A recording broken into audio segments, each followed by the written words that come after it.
Hey friend, happy Tuesday, April the 23rd, day 183 of Experiencing God. How have you experienced God today?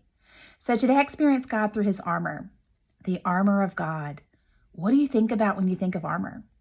Well, listen, I can tell you, if God said we needed the armor, it's because at some point he knew we were going to have to fight, that there was going to be a fight. And so you know what that tells me? There's going to be some things in life that we have to take by force. The promises of God we're going to have to take by force. And so tonight I received a phone call from someone I love, and they gave me some information that I didn't love. And when I get information like that, I get mad and I fight. And I fight with the armor on, and I fight with the word of God. And it can be a little overwhelming to people. But when people come to me for prayer, I'm going to fight.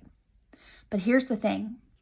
We are told to put on the full armor of God and to stand and to continue to stand. And I want to tell you, we're told to have the full armor because if we're missing a piece of the armor, it makes us weak. It makes us susceptible to the devil.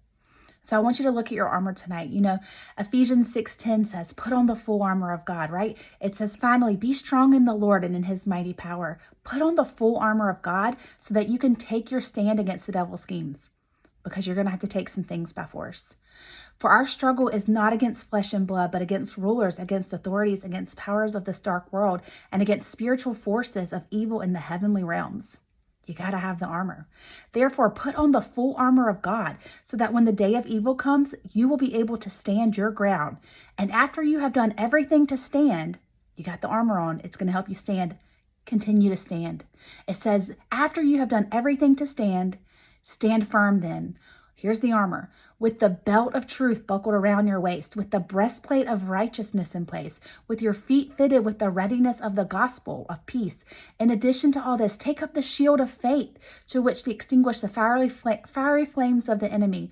Take the helmet of salvation and the sword of the Spirit, which is the word of God. You must have every piece of the armor. There's going to be some things in life that you have to take by force.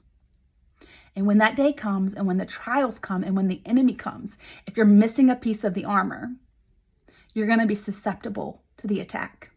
So I want to encourage you tonight, look at your armor. Look at it.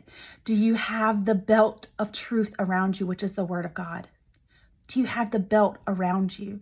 You know, do you have the breastplate of righteousness? We can only get righteousness from Jesus. We are made righteous through him. Do you have that? Are your feet fitted for the readiness that comes with the gospel of peace? Do you have your shield of faith up? Do you have your shield of faith up, right?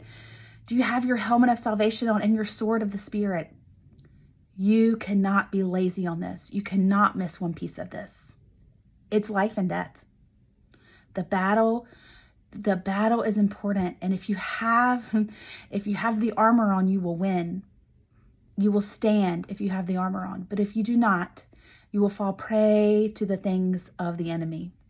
So you're going to have to fight for some things in life. You're going to have to take them by force. Make sure your armor is completely ready. I love you guys. Have a good night.